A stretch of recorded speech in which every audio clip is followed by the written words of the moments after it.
ఆశ్చర్యం కలిగించే విషయం. తర్వాత 5 కేసులు నమోదు చేశారు ఆ కార్యక్రమం అయిపోయిన తర్వాత.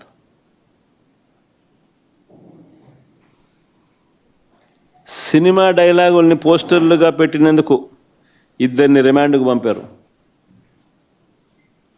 సినిమా డైలాగులను పోస్టర్లుగా పెట్టినందుకు. అడుగుతా ఉన్నా, నీకు అంత కష్టంగా ఉంటే సెన్సార్ బోర్డులో దానికి ఎందుకు పర్మిషన్ ఇవ్వాలా? డైలాగులు తీసేయండి.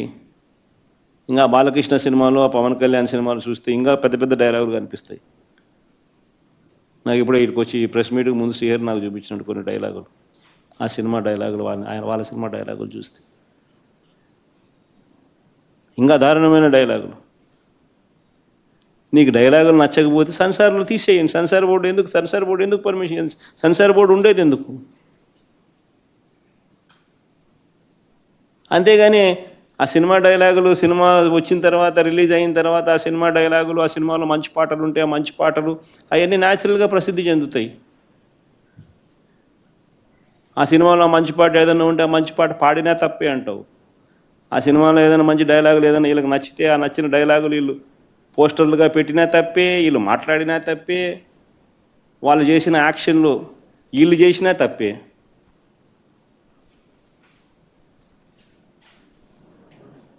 వాళ్ళు ఇలా అన్నా తప్పే, వాళ్ళు ఇలా అన్నా తప్పే.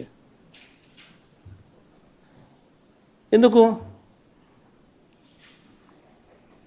మరి సినిమాలు ఎందుకు తీస్తున్నారు స్వామి మీరు? ఆపేసేయండి,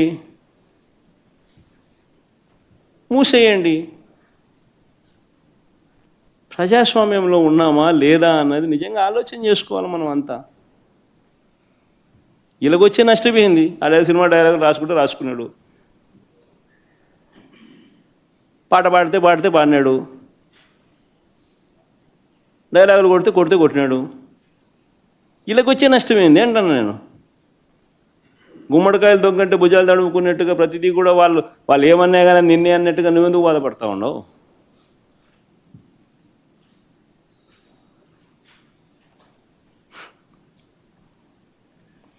నూట 131 మందికి నోటీసులు ఇచ్చినారు. 131 మందికి నోటీసులు ఇచ్చినారు. సినిమా డైలాగులను పోస్టర్లుగా పెట్టినందుకు 2 రిమాండ్కు పంపించినారు. 131 మందికి నోటీసులు ఇచ్చినారు. చంద్రబాబు గారి పేరు ఎవరు చెప్తే వారిలో ఒక్కొక్కరిని పిలిపించుకోవడం, రోజంతా కూర్చోబెట్టుకోవడం, వేధించడం. ఛార్జ్షీట్లు గమనిస్తే అండ్ అదర్స్ అని చెప్పి ఖాళీగా వదిలిపెడతారు. అంటే వాళ్ళకి నచ్చినోని ఇన్స్టాల్మెంట్ బేసిస్ కింద ఎప్పుడు కావాలంటే అప్పుడు ఇరికిచ్చేదానికోసం. స్థానిక ఎలక్షన్లు కానీ ఇంకొక ఎలక్షన్లు కానీ వచ్చినప్పుడు వీళ్ళ అదర్స్లు అందరినీ కూడా జాయిన్ చేయించేసేస్తారు. చేయించి వీళ్ళందరినీ ఎలక్షన్ల ముందు ఎత్తడం. ఎందుకు ఇంత కుట్రలు చేస్తూ ఉండరు? ప్రజాస్వామ్యంలో మంచి చేసి ప్రజల మనసులను గెలుచుకొని పాలన చేయాలి. అది సత్తా. అలా చేసి నువ్వు ఇలా అను, అది సత్తా. అంతే తప్ప నువ్వు అన్యాయమైన పాలన చేస్తూ నిన్ను ఎవడైనా ప్రశ్నిస్తే ఆడిట్టన్నాడు, వీళ్ళిట్టన్నారు, వాళ్ళు అట్ట మాట్లాడారు, ఇట్ట మాట్లాడాడు అని చెప్పి తోసేయడం, స్టేషన్లో పెట్టడం. ఏమిటి ఇది? చివరికి పోలీసులు దారుణాలు నిజంగా ఏ స్థాయిలోకి వెళ్ళిపోయినారంటే, చివరికి పోలీసులు దారుణాలకు తన కొడుకును కోల్పోయిన వ్యక్తి. పోలీస్ అట్రాసిటీస్ వల్ల తన కొడుకు చనిపోతే ఆ చనిపోయిన ఆయన మా లీడరు, ఉప సర్పంచ్, వాళ్ళ ఇంటికి నేను పోయినా